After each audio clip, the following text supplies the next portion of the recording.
Welcome to the I-80 Club Saturday morning coffee show. Jack, I never know what is going on when I start because you always have like a look of surprise and wonder and honestly confusion. I didn't have, God, if you really want to know, I did not have at the moment the tab open that had our video or the countdown on it, and it kind of ended abruptly. So I was like, whoa, and then it was quiet. And so I was like, oh no, is Josh alive? Did he go into the place that he went into during the 2022 Minnesota game, right? Did he go to the other side of the I-80 Club? Nice reference. That was our first time that you went in the portal. Yes, and it I was. know from time to time we go to the 2022 Minnesota portal. It's a whole nother world. It's a scary portal. That's a scary, scary portal, Jack.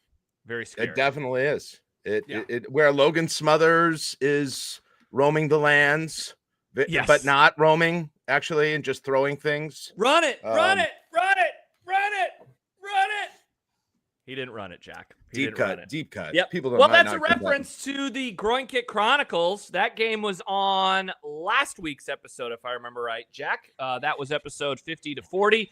This week, episode 40 to 31 dropped. And if you are hanging out with us live, thank you. This is available free for all, as all of our Saturday morning coffee shows have been this summer. Josh Peterson and Jack Mitchell with you as always. We do this on Saturdays at 9:30. We are pretty sure that we are done with the vacations. We're done with the days off, so we'll be doing this now moving forward right on into the football season. If you could give us a like, if you could give us a subscribe, we would very much appreciate that. We will be reading comments from our Discord server. We actually just picked up, Jack, a new subscriber. Welcome to Peter. And he's already commenting. Let's go. Yeah. Those are the kind of new subs we like. Yeah. You jump right in. Thank you to Peter. Go subscribe, patreon.com/ID Club. You get access to all of our shows for just $5 a month. But if you want access to the Discord, it's just $8. We got all sorts of stuff going on inside of there. Jack, we had a meeting last night with our friends from Volleyball State, planning the season, talking about what we got going on. We always say, Jack, at this time of year, it's going to be our best fall yet. I feel very comfortable in saying it is going to be. Well, it should be true of every fall, shouldn't it? I mean, yes, in some ways, true. If you're growing a business. I mean, listen, that's I'm no Lee Iacocca, but I feel like that's kind of what you want generally. Don't know what that means, but I couldn't agree more, Jack. I could not agree with you more there. So join us, patreon.com/I-80 Club. A couple of notes before we get diving into today's episode. The debut of a new podcast from the I-80 Club Monday morning called the I-80 Football Show. I've had a chance to sit down with a couple of reporters, including Sam Kahn of The Athletic, and that will go up on Friday, talking about Matt Rhule and year 3 at Temple and at Baylor. Hope people dig that. The plan is throughout the football season for that to be a once-a-week podcast on Thursday mornings. So go subscribe there. Is that for subscribers only? No, that will be free for all. Free for all. And Jack, it's like 70 minutes total. It's a longer episode than you and I mostly do. So that'll be available on Monday morning. Next week, Wednesday, Sam McEwen makes his first appearance inside of the I-80 Club. That's going to be a lot of fun.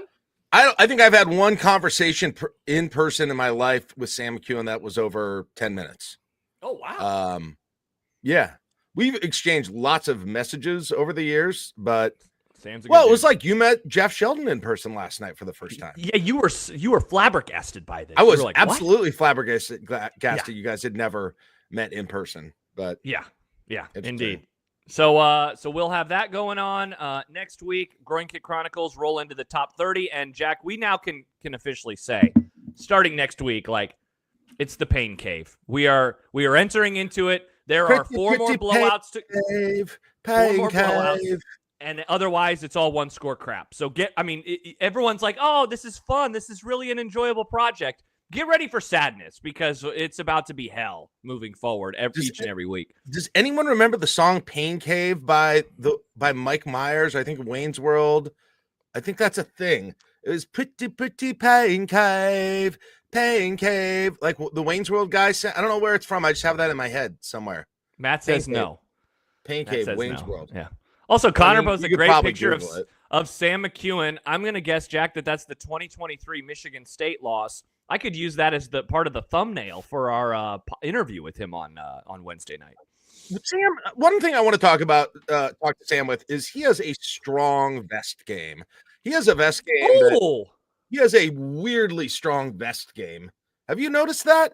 I mean, now I'm kind of thinking back. Because he does these stand-up things after every game, and he often is rocking the vests. He's a big vest guy. I don't own a vest. I don't quite understand vests other than maybe for an aesthetic purpose, but I've never had a scenario, especially bulkier ones. Like I have never had a scenario where my arms are the right temperature, but my core is too cold. Like that. Interesting. It's the reverse. I would actually more likely just have you want the arms to be warm. So you want a reverse vest. Yes, the part they cut off of the vest would be more likely what I need. So you need like almost a suction cup on your shoulders that has a long warm sleeve. But I'm just not a vest guy. Although I think maybe I could be, maybe I should be, maybe it would be a good look for me. I don't know. I haven't investigated that. So, we'll talk fashion with Sam, I think, as a lot of people expected. Yeah, I mean, that's what people are hoping for. He should do his own line of vests. Yeah, the Sam McEwen. Well, you did your own line of cargo shorts. I did. People forget that. Yeah, how many of those did you sell? Like 2? No, more than you would think. Really? I bet we sold at least 20. What? Yeah. The Jack Mitchell cargo shorts. Wasn't your signature I did all these. Them? Yeah, it was a signature on the pocket. There are all these things. We were just talking about this last night at the bar where we were like, hey, remember when you made people pay to read your tweets during games? And I was like, yeah, I got like a weirdly large people to sign up to do that. Yeah. The ultimate precursor with the I-80 Club. Ultimate precursor with the I-80 Club. That's true. That is the same Patreon. Yeah. All right. So I think that's what we got coming up. So new pod on Monday morning, Sam McEwen on Wednesday, Chronicles on Thursday, and off we go. Jack, we are now 47 days away from the season opener. We are 42 days away from week 0, which for those who don't know math, that means we're 6 weeks away from week 0. We'll have a coffee show with games going on that day. Yeah. And it starts at 11. The first game isn't until, remember when Nebraska played in week 0? It was like a 1 o'clock kickoff. No. You don't have to wait till 1 o'clock.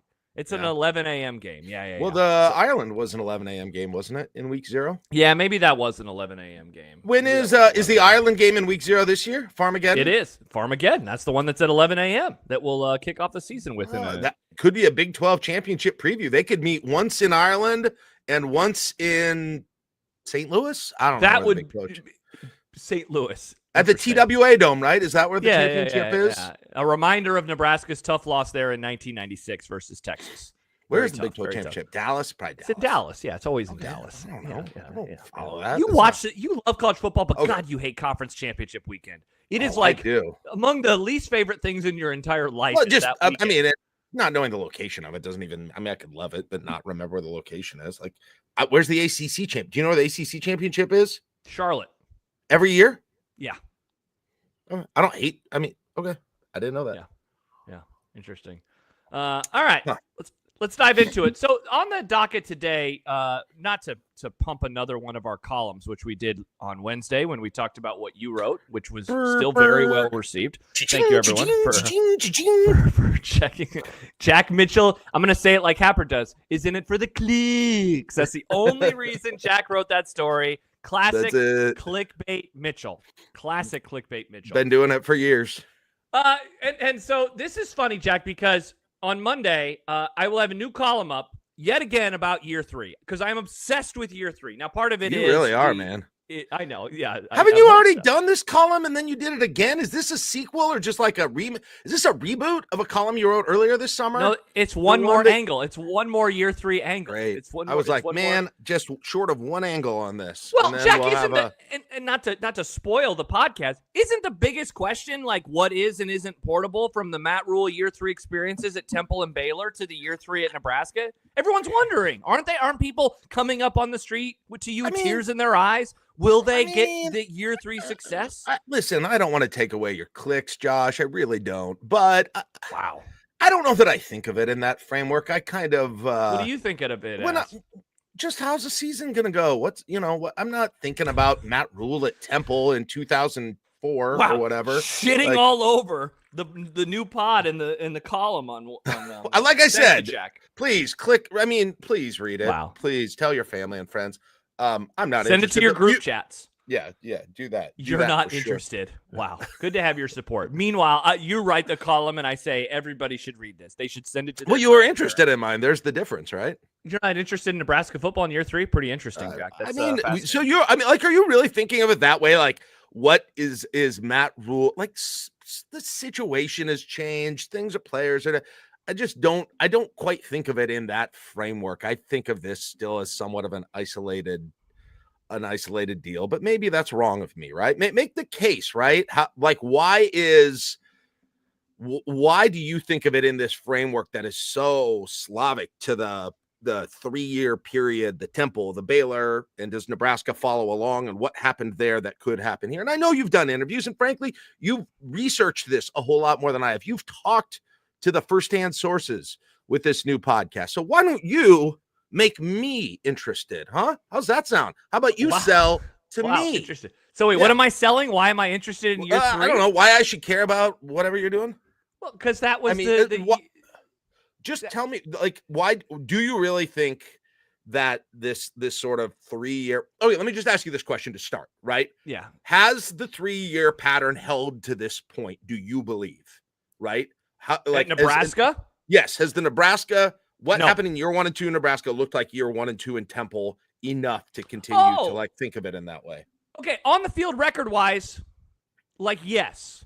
Though Nebraska got off to a better start than Temple and Baylor did in year 1. So Temple went 2-10, Baylor went 1-11 in Matt Rhule's first year. Nebraska went 5-7. Year 2, though, Jack, eerily similar. 6-6 at Temple. Now they didn't go to a bowl game for whatever reason. They didn't get an invite, but that was the same record Nebraska had last year. Baylor, do you know what their record? That's why not enough bowls is why not enough bowls. More bowls, problem. Says Jack Mitchell. Big freaking problem with college football.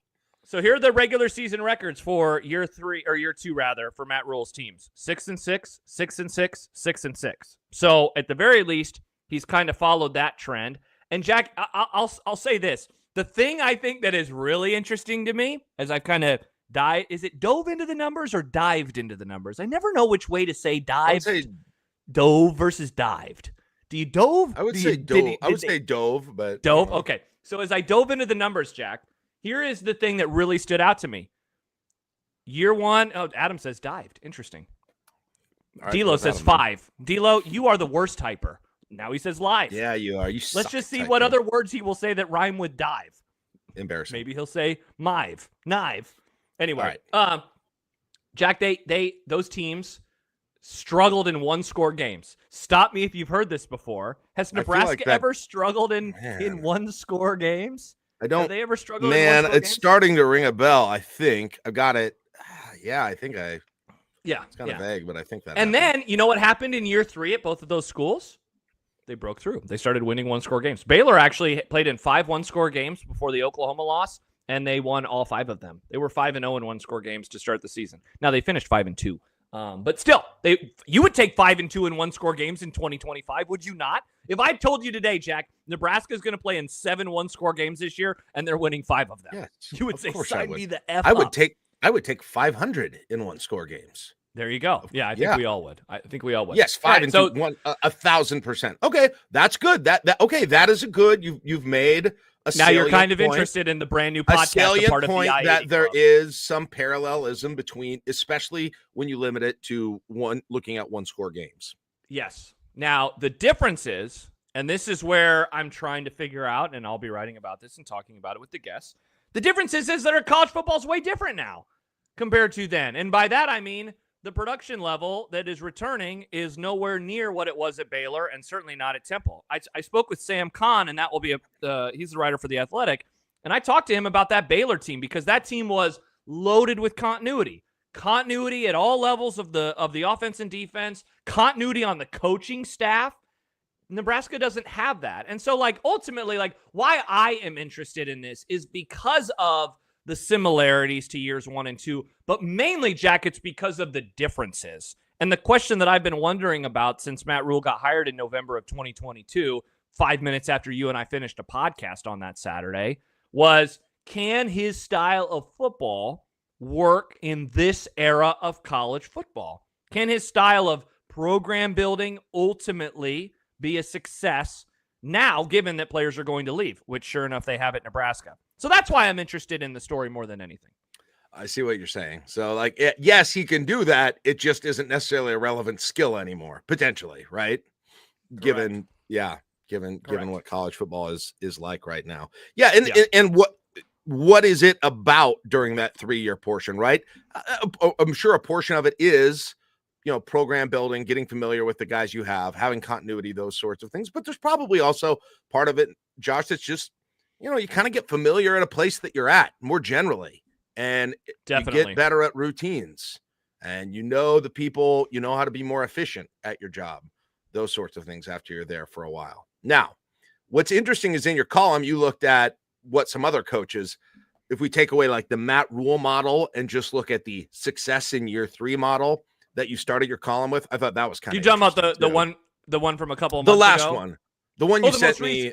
Yeah, the one you sent me, where you start out talking about Dan Lanning, right? And you talked about, you sort of went through a group of coaches and what like success looked like for them in year 3. I thought that was kind of interesting to have a rundown of. Yeah, so and I just posted that in the chat if anybody wants to read it. So and that's honestly what we were going to do, and that's kind of what we're going to do today, and that is trying to figure out what a good season looks like for Nebraska. And so yeah, the one that's going to come up next week is going to be kind of the final. I don't know, Jack, the final kind of look at the year 3 of it all. But I'm curious as to what you thought about the things that I laid out in this story. I laid out 4 ways that I would define a good season for Nebraska. Mm-hmm. Obviously, we could start with record, and I'm really curious to see what you think about the record that I chose. The performance versus the rivals that are on the schedule this year, beating a team that they're not supposed to beat, and then being in the college football playoff mix late in the season. Do we want to just go down the list? Do we just want to go in order of the story, or do you want to maybe start with something a little bit later in it? Well, the number 1's the obvious one, right? That is the first thing that anybody thinks about when we're talking about this broadly. So that's probably a good starting spot. Sure. Yeah. Okay. That's the first. I agree with you that there are other things, there's some nuance. Not all 7 and 5s look the same. Yes. But I think that's the start on this whole thing. So, and we've talked about this before, so I don't know if we have to delve way into it, but yeah, the record. If I don't think this is the right way to do it, but I asked the question to everyone, and Josh, you put your number in the column. Yeah. But if you had to do it now with no reference to how the season looks, who you beat, any of it, after 12 games, after the regular season, what would you guess is the number that you would say, yep, okay, that's a success. That's a good year. That's a Matt Rhule year 3 that I was hoping for. What is that number for people? And so I wrote down 8-4, even though, to go back to the discussion we were just having about the Matt Rhule experiences at Temple and Baylor, year 3 at Temple regular season, they went 10-2. Year 3 at Baylor regular season, they went 11-1. So 8-4, I mean, we would all acknowledge, I mean, it's 2 games worse and it's 3 games worse than he did at his previous stops. But I think what you said there in terms of the nuance, the other part, I guess, before we go really quick into the record, and that is, I laid out those 4 categories, and I wrote, if Nebraska checks the 2 of the boxes, that would be an unequivocal success. Whereas if they get 1 of them, then we're probably having discussions, right? And so that's why I think 8-4, now Husker for MU says 8 is correct. Josh has a big brain. Thank you very much, Husker for MU. I think 8-4 is the record. And here was my argument, or here was one of the reasons, Jack, for my argument. It would mean the most wins in a regular season in 9 years. So, think about that. Most wins in a regular season in 9 years. It would mean a record above 500 no matter what happens in the non-conference. This would guarantee a record above 500 in conference play, also for the first time since 2016. And the last one, I didn't even know this until I started doing research. Nebraska has only had a 2-win increase from one year to another 4 times this century. Wow. Frank Solich's second to last year to last year. They went 7-2 to 03. Yep. Callahan's year 1 to year 2, they went from 5-6 to 7-4 in the regular season. Last year, Callahan to first year of Bo, they went from 5-7 to 8-4, so a 3-game increase. And then Mike Riley, year 1 to year 2, a 4-game increase, which is the best one that we have seen this century. They went from 5-7 to 9-3. Dude was a great coach. Yeah. I love former coaches. I love talking about how great they were. Yep, indeed. So that's why those reasons and more, 8-4 would be a good season. It seems like you're not really going to push back at that one at all. I agree with that number. Nope, I agree with that number. I feel like 7-5 would be treading water, and I realize it wouldn't be in terms of win number, like very literally, but the way, I mean, you can say this per the Groin Kick Chronicles for so many years, they should have won more. They should have won more games last year. Overall, and obviously you got to execute, you got to do the things to win the game, but they had a program that was capable, right, of winning more than 6 games last year. They had a team, they had talent that was capable. They had to do a couple, little things. They weren't far, right, from winning 1 or 2 more games. And I kind of factor that in where I feel like just getting over the hump on one more of those, you win the Iowa game, or you win the UCLA game, which seemed obviously could have happened. And so I think for it to really feel like a jump, 8 is the minimum. Now, it's not. I'm not saying if it was 7-5 that I'm gonna be calling for Rhule's head or anything like that. I do think that it'd be a bummer. I think that would be. It would be like treading water with maybe a slight improvement. But if we want a completely, for me at least, indisputable improvement from one year to another, and one that looks like those seasons that you talked about before, it's 8 and up for me. Yeah. Sam writes 12-0, but lose to Indiana by 56 in the Big Ten title. How we feeling? Well, Jack and I are doing a pregame show for a home playoff game at Memorial Stadium. So, sign me up, I guess, for that one. That would be the craziest year. All right, so we're in agreement. Most of the comments seems like they're in agreement in terms of what you said, Jack, about 7-5. Matt says 7-5 or worse would mean they choked away at least a game or 2. And certainly it would. Josh, even if I had to go, if you were like, okay, you can't have 8, you can either have 7 or 9, which do you go to? It's probably 9, to be honest. I think you can make that case too, right? That 9 is what you given again how much they've underperformed, how much they've lost. They've lost these stupid games. If you sort of count those as 50-50 games, you'll win the 50-50 games, but you have more non-50-50 games, right? And that's the formula that gets up where you're talking like 9, if that makes sense. Correct. Yeah. How do you not lose 1-score games? You don't play in them. Like, it's an obvious statement to make. You just quit having all those games. Yeah. You win. You beat the brakes off UCLA. You beat Iowa in that game. Like you should have. Whatever. Whatever the other ones that were there last year that I'm not remembering at the moment. But yeah. Well, hey, speaking of Iowa, so that was the first one. Box number 2, and again, remember, we're looking to check 2 out of 4 boxes, so it doesn't have to be this box. It could be another one, but box number 2. Go 2-0 versus Minnesota and Iowa. And Jack, tell me why you chose. Yeah, I was going to say, tell me why you chose those 2 teams. Well, so part of it is Minnesota's not, or Wisconsin's not on the schedule this year. So, when you look at, and look, I don't want to get into semantics about if Minnesota's Nebraska's rival. I guess the way that I maybe could describe it a different way, Jack, is like, and I wrote this word, tormentors. Go 2-0 versus some tormentors. Right now, in recent years, Minnesota is 6-1 since 2017, and Iowa's 9-1 since 2015. So you're talking about teams that are combined 15-2 versus Nebraska, essentially over the last decade of football. And so, again, box number 2, you gotta find a way to beat both of these teams. Last year, and I don't want to just read directly from my story, but I will do this. Plainly, if Huskers are going to put up a good season, they cannot go 1-1 against these 2 schools in 2025. 1-1 would certainly feel good, like 2-1 felt good last year. No one's trading away last year's win over Wisconsin for a win over UCLA, for example. But is the program really moving in the right direction if they're unable to pick up 2 wins against their biggest tormentors? Last year, they beat Colorado. They beat Wisconsin. So, that's good. They lost to Iowa in horrific fashion. Stay tuned to the Groin Kick Chronicles coming up in a little bit. So I think you gotta go 2-0 versus both of those teams, because this would also, Jack, talk about progress. 8 wins, that's a much improved season. Progress for Nebraska football is not losing to the teams that always beat you, and these teams are on Nebraska's level. They always beat them. Got to go 2-0 against them. I'll push back with this scenario. Right, you go lose a weird game on a Friday night to Minnesota. But then you still end up with 8 wins, and you beat Iowa at home to finish off the season. I just think that I think the Minnesota part would be lost. The Minnesota game would be lost. Because you're ending the season with just a win because over you're Iowa. Frankly, I mean, the Iowa one's bigger. The Iowa one is bigger. It's a more consistent matchup. It's a more frustrating one, I think.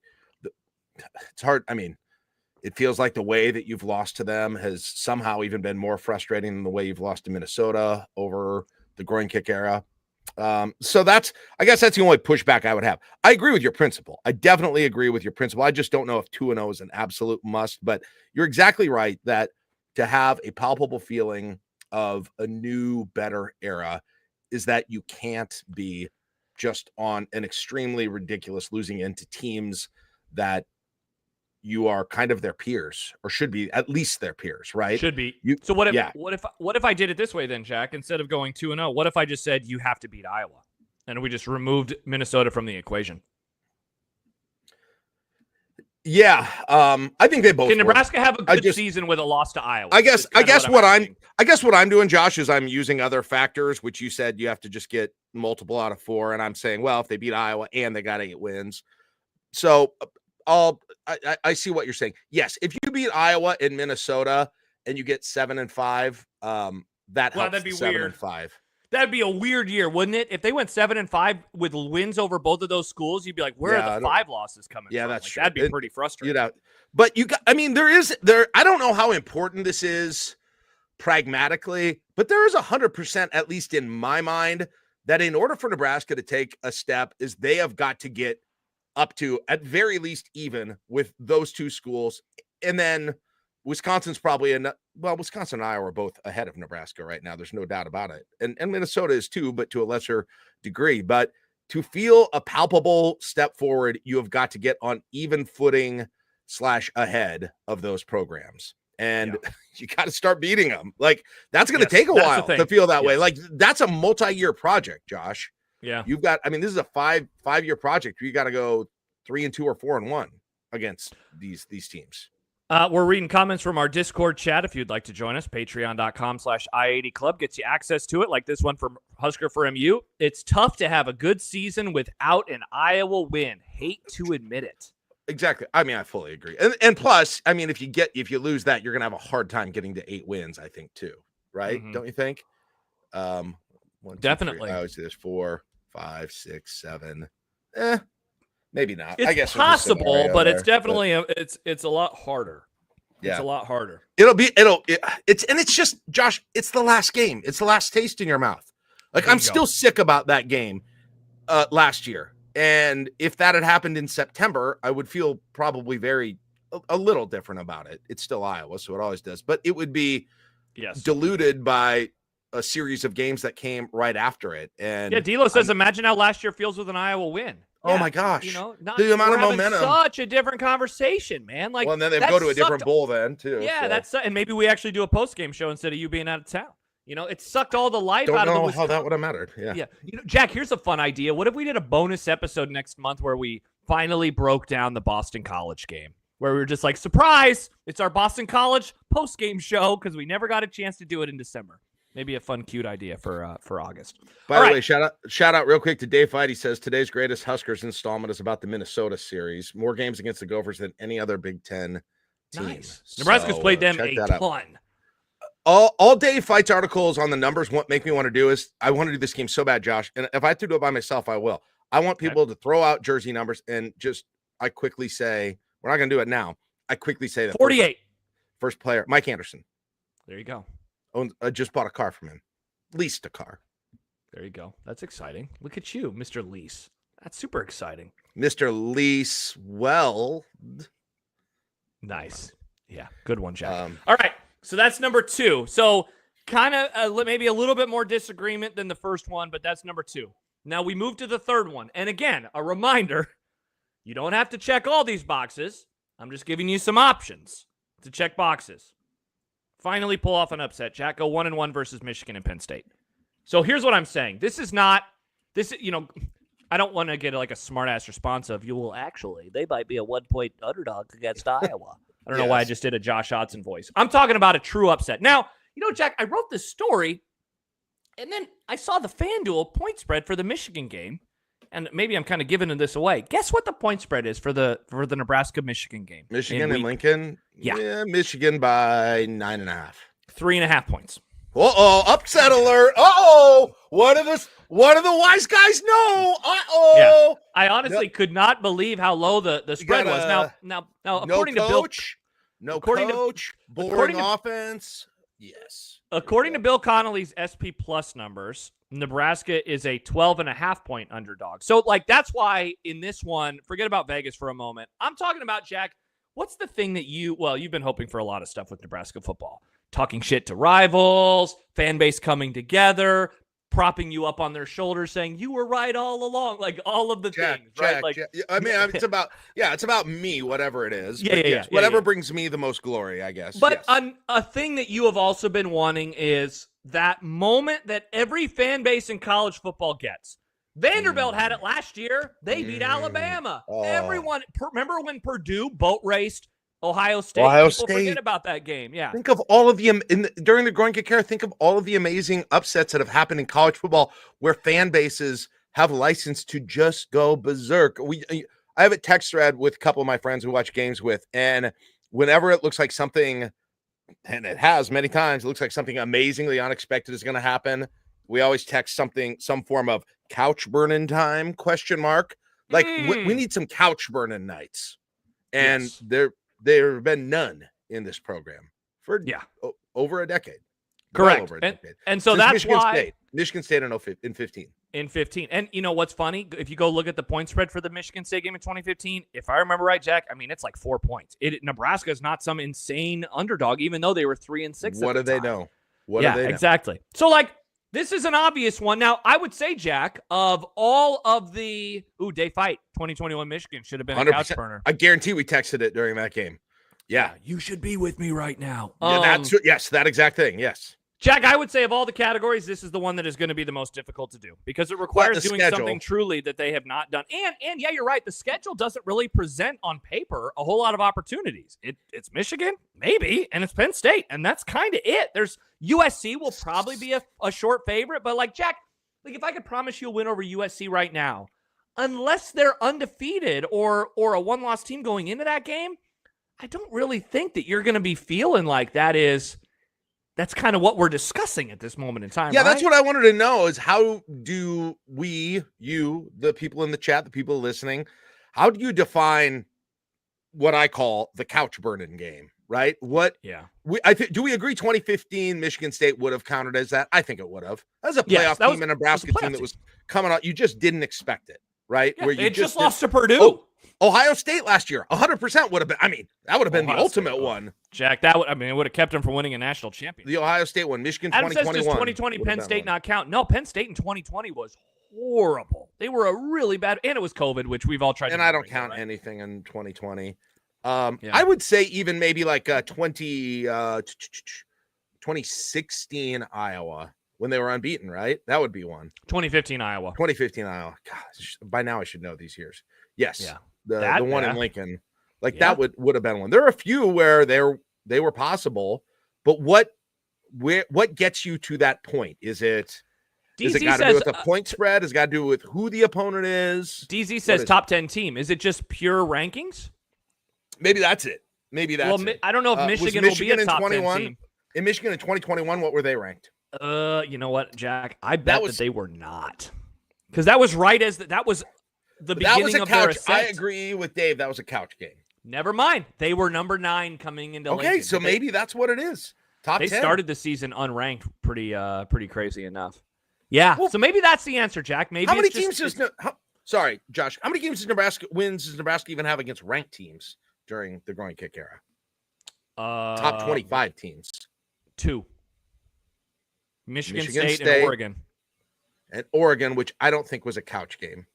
No, Oregon. It was. People were happy. You were happy, but that wasn't. It wasn't just a. You kind of came in somewhat confident in that game, right? It wasn't a. People weren't raising their eyebrows when it went across the ticker at the bottom of the screen necessarily. And they were right? they were barely inside of the top 25. Yeah, I think it was like a 3-point line, Jack. So I'm trying to think what a rough guide for the ranking needs to be this type of a game. Is it top 10? Could we expand it?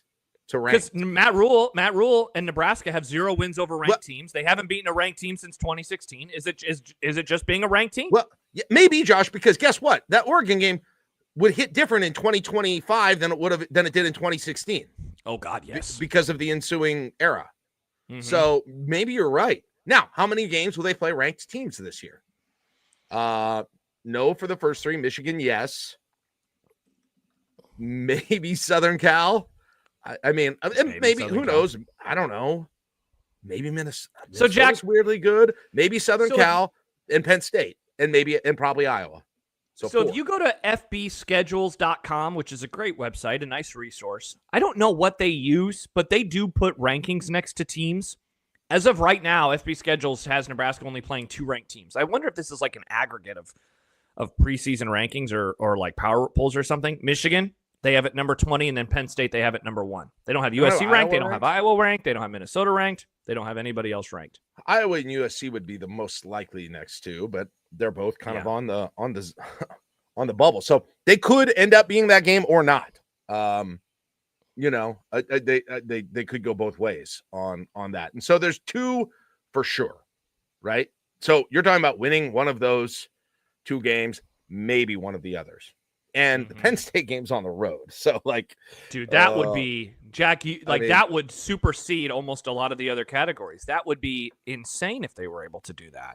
Because I think Penn State would come. I mean, I guess there's a world where Penn State enters that game with 2 losses because they play Oregon and they play Ohio State before they play Nebraska. But, Jack, if they went into Happy Valley for what is being reported to be a night game, have you seen this? Have you heard about this? Good Lord. Seriously? It's going to be a Big Ten I love Saturday night games, but not at Penn State. I want that at 10 in the morning, 9 in the morning. 9 in the morning. You want us to do a watch along on the Saturday morning coffee show. 9 Eastern, 8 Central. That's what I want. Yeah. Matt says Michigan State could easily be 4-0 after a win over USC on the road. Would they be ranked? I mean, maybe just 4-0, they might be sneaking in, but I don't think that would feel like what we're talking about. What's their schedule? Who would they have beaten in that scenario? USC, I know. USC. Well, and then we talked about it a little bit with them yesterday, Jack. They'd have that Friday night game to open the season because that's what Michigan State does. Western Michigan, Boston College, Youngstown State. No.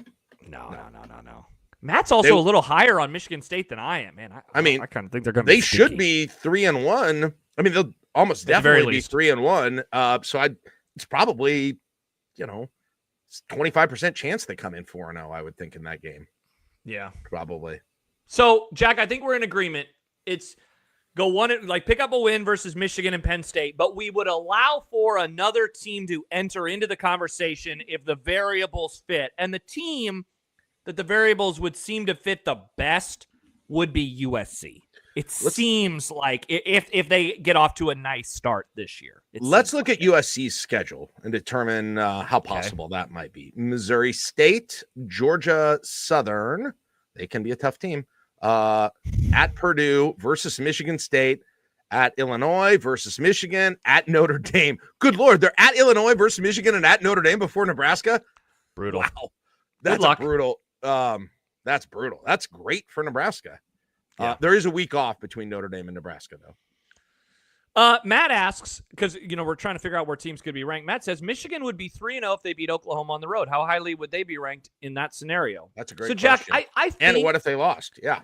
Yeah, so I think, if they lose, they're probably out of the top 25, maybe. That's what's going to happen. Well, here's what I think, Jack, because I pulled up Stuart Mandel's last preseason rankings. He did this after the spring portal period. He had Michigan at 20. And for the most part, that is the range. The band of Michigan's ranking seems to be between 15 and 23. So on the front, I mean, Oklahoma, I don't think people are really expecting a whole lot from them. So they'd get a few points from that, but I don't think that people are like, whoa, they're the best team in the Big Ten. If Michigan is undefeated, you're probably looking at a team ranked 13th, 14th, 15th, somewhere in there. It's definitely a couch game if they do that. 100%. It would be massive. At the very least, it's a helmet game. Yes. Yeah. That's a 2:30 sure. CBS and game. They'll get, by the way, they love moving. If they beat Oklahoma, they'll move them up more than that. They'll be. You think so? You think they'll be a top 10 team? I think so. By that point, yeah. With the other movement that will have happened in the polls, yeah, I do kind of think they would be. But regardless, I don't know that it matters. Now, here's an interesting question. What if they lose to Oklahoma? How does that change that game? Man, that would be a bummer, wouldn't it? Yeah, I mean, it would suck a lot of the life out of the stadium for that game. Yeah, though it'd be an opportunity. I mean, it'd feel like a winnable game. It's a winnable game. Yeah, but man, it always feels worse. I'm telling you what, this team and this crowd, they absolutely rise to the level of excitement, the maximum perceived level of excitement of any game. And the best example of that recently is the UCLA game last year, right? I mean, you go in and it just fell to the level. They're probably going to win. I mean, they rise. What I'm saying is there's a cap on their level of they excitement. Match the level of the opponent. The perceived excitement of the game, right? They can't bring it beyond the excitement of the game a lot of times, unless maybe it's an opening game. But by that point, I mean, and I even kind of felt like that going into that game. I was like, they'll probably win, but doesn't even matter if they do, which was stupid. Plus, it was super gray that day. It was gray. Sucked. Yes, Ugh. It was.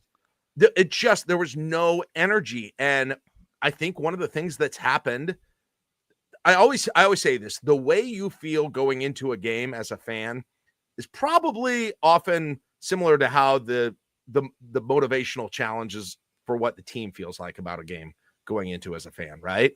So if you go into it and you're like, this is gonna, I mean, they're probably gonna win, but it's not even, will it even be that big a deal if they win? That's, I think Nebraska's shown that in some of these games where they've struggled over the years. And so, yeah, the lower the stakes, like I want the atmosphere to be bigger. I feel like Nebraska plays much better. Colorado, right? Colorado's the best example of this from the positive. I mean, yeah. If the game feels big, Ohio State, right? Like it wasn't like, oh, what would it even mean if we played well? I mean, there was kind of a mental edge there. There certainly was, but they've got to have, it can't be one where they come in thinking the opponent isn't really good or really disliked or something like that. That's been a challenge, I think, motivationally for this team. My wife, who's listening from like the other side of the wall, she says, honestly, I think beating Michigan is couch burning worthy, even if they are undefeated coming into that game. They've whooped our ass 3 of the last 4 times we played them, and probably the right. close game is a top tier groin kick, especially given the context of the last many years.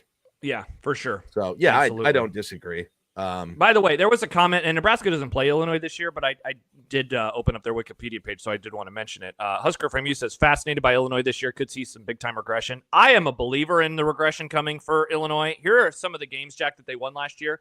6 points over Kansas, the overtime win over Nebraska, 1 point in overtime over Purdue. They also had a 7-point win over Rutgers and a 4-point win over South Carolina in the bowl game.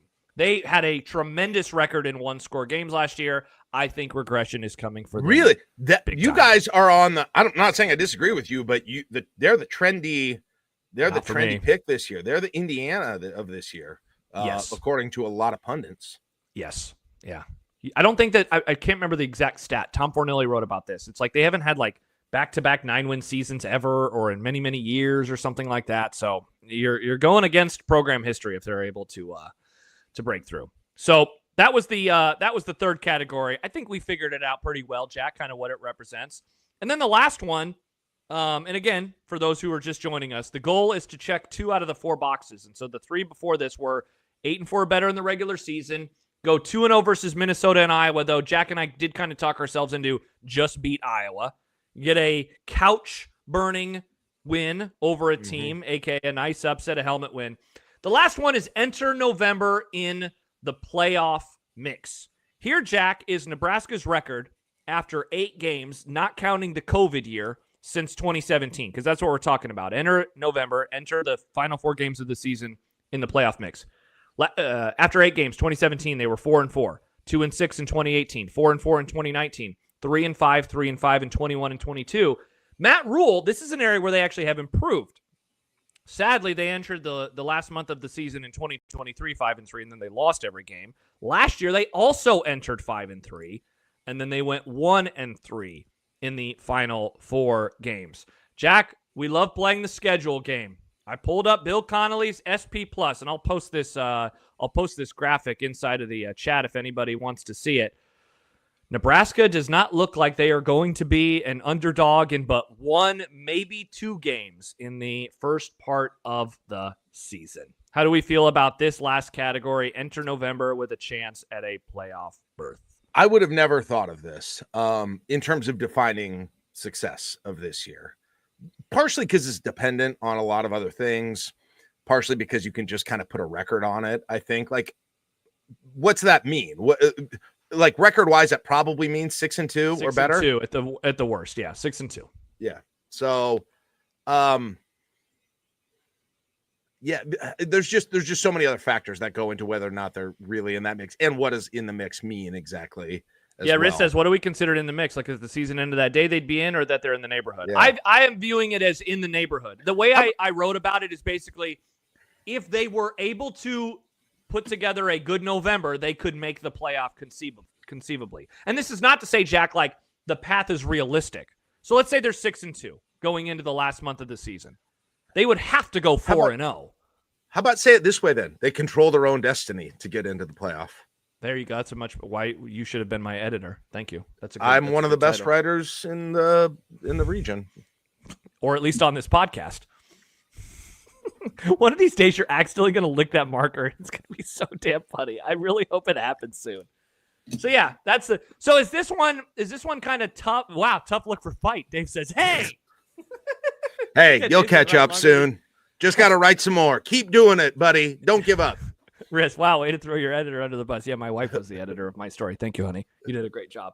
So what do you think about this one, Jack? Is this too, like, undefinable, or do you dislike it because the season's not over and there's a chance for them to really shit the bed? Yeah, that's part of it too. Yeah. Like, I don't know that I love, like, I would give you an alternate one that I think might fit better. But some people, I don't mean to completely crap on it. It's interesting to think about. It's interesting to discuss. But I think for all the reasons we said, I don't know that I consider it a category co-equal with the other ones we've discussed so far. To me, I would have something about going 500 or better in one-score games. That could be substitute for one of our checkmark dealies, right? Yeah. That would be the other. I think that honestly is more important to me in terms of the state and evaluating the success of the program into the next year than would whether they are in some kind of an abstract concept. Because I think really, like, if you really narrow it down, this is a blunt way to put it, but what you're saying is they need to be 6-2 going into November, which is kind of just a function of have a good beginning of the year and then have a good full year, or both things. So I would be more excited that there has been a change. I don't know about more excited. I'd be thrilled if they were in the playoff mix, but if I were making a completely separate category, I think it would be, yes, going over 500 in one-score games. Which could be, I mean, it could technically be 2-1. Could be 2-1, or something like that. Yeah. But just not having for me, we obviously are very bought in on this script, the groin kick script. I don't know if everybody is as much as I am, but I think one of the things that they do is got to get out of that pattern and got to get out of the here we go again. And again, when the fans feel it, the team feels it, in my opinion. So starting to buck that feeling of this is predestined. They've got to flip the script on a couple of games. Well, and this is also way more definable too. One score wins, way more definable because it's something that they really haven't done. Like a brother or a cousin to that, and I don't think Stu Manji is hanging out with us today, but if he listens to this later, I hope he chimes in. Seeing that Stu Manji graphic of Nebraska with the ball down by a score late and they actually, like, execute, for the first time, like, it's how you win some of these one-score games that we're discussing. But good God, Jack, the fact that they get into these situations where they are unable to, go down the field and tie the game or take the lead in a game, Nebraska needs one of those, Yep. Nebraska really needs one of those. The Stu Manji spreadsheet is a good way to say it, right?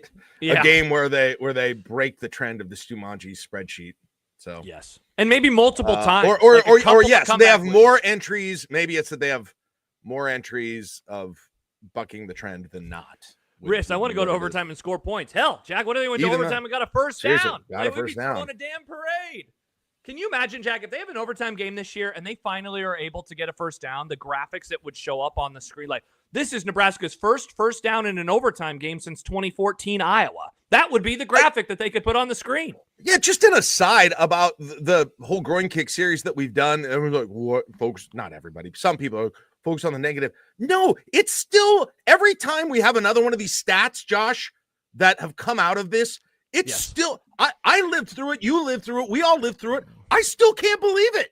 It's insane. I still can't believe these stats that we are having, and just the consistently flipping a tail on a coin 25 out of 27 times. It's unbelievable. It really is. And like, to me, that is just, and it's such, it's fun to say, well, put it behind us, focus on the positive. They've got to break it. They have got to get out. It's a thing, like it or not, like a podcast about it or not. It is 1,000% a thing. It has pervaded the program. It has gone through coaches. It has gone through players. It has gone through generations at this point. And you have got to break that cycle. Now, we should point this out, and maybe it's unfair that we haven't.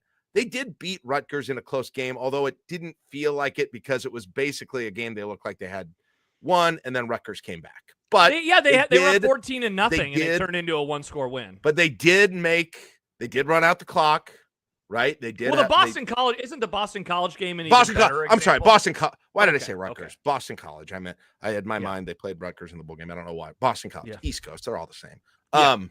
Former ACC school, right? Sorry, Boston College game. The Boston College game is what I was talking about. The Pinstripe Bowl, right? And so maybe that goes a little ways towards doing that. But that was just a weird.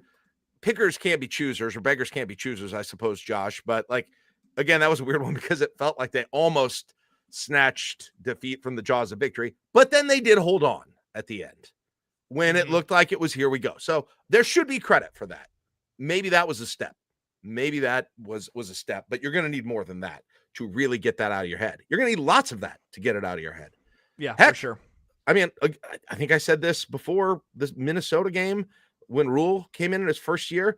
There's a part of me that it'll be bad for my heart. It'll be bad for but like, there's a part of me that wants them not to blow Cincinnati out, but to pull out a huge win with the last second field goal. Just so they could actually get past it and move forward. Just for the mental value of it. And I know it might say bad things about the team, but there's at least a part of me that thinks about that. Couple comments. Fight says, why are you burning your couch? Nebraska lost in overtime, but they got a first down. Bruce gave us the podcast title, I Really Want to Burn a Couch This Fall. Yes, thank you for that, Bruce. Bruce. I love it. So let me ask you this, Jack, as we wind down the pod then today. So we gave you 4 categories, and you kind of added a 5th one there at the end in terms of one-score wins. What's the most likely to least likely? How would you rank this 4? And let's throw in the one-score thing. How would you rank those 5 categories? And so, again, it would be 8-4, both wins over Minnesota and Iowa, a helmet upset type win going into November 6-2, and a better record than 500 in one-score games. Man, I shouldn't do this, but like, the law of averages has never worked out for me before. I don't know why I would go back to it, but if you like had gun to my head, I think it's the 500 record on one-score games. It's the most likely. I think Minnesota and Iowa is the second most likely. I think the 8 wins is third most likely. And let's see, what am I forgetting? The helmet win is fourth most likely, and playoff contention, whatever that means, is probably fifth. 5 and 4 maybe switch. So wait, really? You think that the playoff contention one would be last? Well, again, depending on how we talk about it, but let's see, 6-2 going into 1, 2, 3, 4. I guess if it's 6-2, going into November, it depends how we define it. Like, I still don't know if I feel like 6-2 going into November would really feel like playoff contention. But if that's what it is, I would not put that last. That's probably the same place as the 8 wins, because it's basically on track for that. So re-rank those for me again. So it's probably a similar. Off the top of my head, one-score games wins. Number 1, Iowa and Minnesota number 2, 3/4, 8 wins or being in playoff contention, and then the helmet win or the couch burning win, number 5. Yeah, I think that's a pretty good order ultimately, and so especially the couch burning win. I think being last, I think is the proper place to put it. And just because there's if only, not Jack, many chances. Correct. So they'd have to do something they haven't done, and they just aren't even going to have very many opportunities to actually do it. Yep. I think that's how I go off the top of my head. That might look completely idiotic and stupid. And maybe most because I am just assuming the 1-score games are going to change because, well, at some point they have to. And I've had that thought, Josh, as you've seen from my tweets, for almost the entirety of games after about October of 2015. So, yes, when you started recognizing it. Peter says, what would happen if Nebraska's special teams became respectable and doesn't cause us to lose a game again? Well, Peter, a 2-win increase from last year. Yeah, I think at the very least. I mean, there's your 8 wins. Yep. At least in terms of the quality of the schedule may not translate 1-to-1. Connor says that's a couch burning. Yeah, can we burn our couches, Jack, if they start snapping the ball well on field goals? Hey, why are you burning your couch, say the police? Did you see that snap to the punter? Right on frickin' target. You're right. Add some gasoline. Good point. Wow. Thank you very much, Mike Eckler. Thank you very much. Fight. Matt Rhule is the Sofa King. Yeah, it could be quite the party if Nebraska special teams even gets average this year. I love the idea of Matt Rhule doing like a Nebraska furniture mart ad, but selling burning couches, right? Everything's got to go. 0% financing. All right. Well, I think I'm in agreement with you, Jack, on the order of what you had it. And as I continue to think of what makes a good season, I feel like this is kind of not to pat myself on the back, I feel like this is a much better representation than just like, well, they went 9-3. No. There's always nuance in conversations. And I think we found the nuance in terms of who they're beating, when they're beating them, how the season is unfolding. And ultimately, like, yes, it's most important to start with the record. When John and I talked about it earlier this week, Jack, he put it a different way. He said if they went 8-4 and did one of the other things. So it was also checking 2 boxes, but it was always 8-4 at least, plus something else. I was going to say, is there a scenario where you could go 8-4? I guess it would be losing to Iowa at the end. But is there a scenario where you could go 8-4 and it wouldn't feel like a huge step forward? Does that really exist in reality? Well, let me lay this out. So they go 8-4. They lose to Michigan, Minnesota, Penn State, Iowa. How are you feeling about that season? That's still definitely an improvement. It is an improvement, but man, because you're beating Southern Cal too, and you're beating, Excellent point. Excellent. I mean that, and you're winning at UCLA, whatever that means. I mean it is a definite improvement.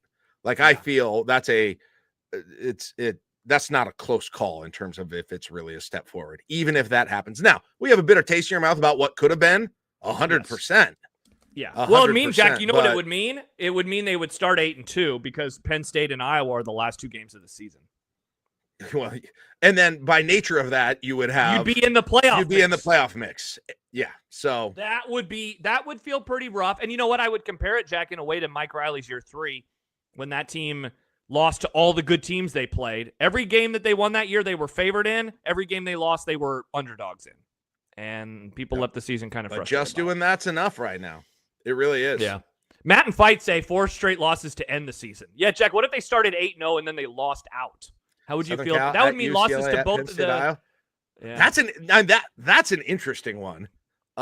Because there's definitely dude, they'd be in the top 10. I mean, you'd have to beat Michigan, but I mean that's 2016 Mike Riley is what that is, right? Yeah. On steroids, instead of going 7-0, they start 8-0.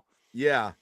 I mean, and it's not wildly unrealistic. The most unlikely thing about it would be beating Michigan and, and then, there's some kind of an injury or something, especially that changed things that could happen. But how would I feel if they did that? Went 8-0 and then lost those 4? Yeah, that's the scenario. That's the best argument for 8-4 that doesn't feel like a very clear step forward. That would be a huge bummer. Especially if the best wins in that 8 look less good for some reason. Correct. Like Michigan turns out to be not a great team. Same with Minnesota. Or Minnesota, yeah. And then all the rest of them too. Yeah. Yeah. I guess that's probably the best scenario. So you can add another one. Don't lose 4 straight. Yes. I'll put that on the list for the next time. All right. So that is another edition of the Saturday Morning Coffee Show. Thanks to everybody who hung out for maybe the first time. If you dig what we're doing here, good crowd. A like and a subscribe to our YouTube channel. We would very much appreciate that. We do this every Saturday at 9:30. And during the football season, we'll be doing post-game shows on Saturday nights as the schedule allows. So we'll have that going on. Coming up next week, Jack, did I talk you into the I-80 football show? Are you gonna give it a download and check out the new podcast on Monday? Sure. Yep. Everyone should. Well, yes. Thank you, Jack. Meanwhile, I listen to every damn Nebraska ball podcast that you record, and you can't even listen to a football conversation because you're annoyed. That's great. We're only like 500,000 radio hours behind my listening to your content then. Jack, so I'm into... You would have to listen to my show for 3 straight years to get even on that one. So you're not going to shame me into this. You're not going to do it. You're into the things I talk about on my radio show. I don't care about Lincoln Roads. Am I? Am I always interested in your content? I mean, not always. Am I always interested in my content? No. Also, no. Yeah, but that's life. That's what happens when you do 4 hours of radio a day. All right. Well, I'm just saying. You don't get to do that to me. You don't get to do it to me. I do in terms of this because this is you and me together. This is the I-80 Club. We started this 3 years ago, Jack. Congrats to us. Happy anniversary to us, by the way. At some point this month, I should just find our trailer, Jack. We're coming up on the 3-year anniversary of the podcast starting. Isn't that incredible? Was it in July? Yeah. All right, let's see. Before we say goodbye. We were texting about it in May. I remember that. All right, the trailer. Jack, the trailer was on the 14th. So we're 2 days away from our birthday. Monday is our birthday, July 14th. Here is the podcast. Birthday. I-80 Club Explainer. Jack Mitchell and Josh Peterson unveil they're the I-80 Club. Nice. You must have typed this one. Unveil the I-80 Club with a preview of what's to come. Wow. Does that podcast exist? Can you listen to it? Yeah. Why? What? Yes. I don't know how we were doing. I didn't know. Could you play podcasts in 2022 on the internet? Yeah. See, normally, Jack, when you upload podcasts, they don't just get deleted off the internet, but I know that's been your experience, but my experience. No, I just didn't know I didn't know where technology was in 2022. Yeah, it was it's audio technology. Connor says a 21-minute explainer. Yeah, we were trying to let people know to subscribe. That'd be really interesting to hear if we explained it accurately. Yeah, I mean, Jack, every time we talk about the I-80 Club, we always mention, we had these ideas for the early years and none of them were doing anymore. So I'm guessing you were probably like, we can watch games in Discord. You can love that idea. Yeah. I had this whole thing where people could make private rooms and watch games with their buds and nobody wants to do it. It's very sad. It's very sad to me. Mm-hmm. Yeah. So anyway, happy birthday to us on Monday, which is when the next I-80 Club podcast will drop, the I-80 Football Show. Hope people check that out. Wednesday, Sam McEwen for a +1. Thursday, the Chronicles into the top 30. And there is a game in there that Jack was stunned is as low as it is. And I'm guessing that people are going to agree because of how memorable this loss was. I'm guessing that people will think that. So we'll have that coming up on Thursday and then another coffee show next Saturday. Tough look for the formula. Tough look for the formula. All right. For Jack Mitchell, I'm Josh Peterson. Thank you so much for joining us today. Have a great weekend. Bye-bye. Bye-bye.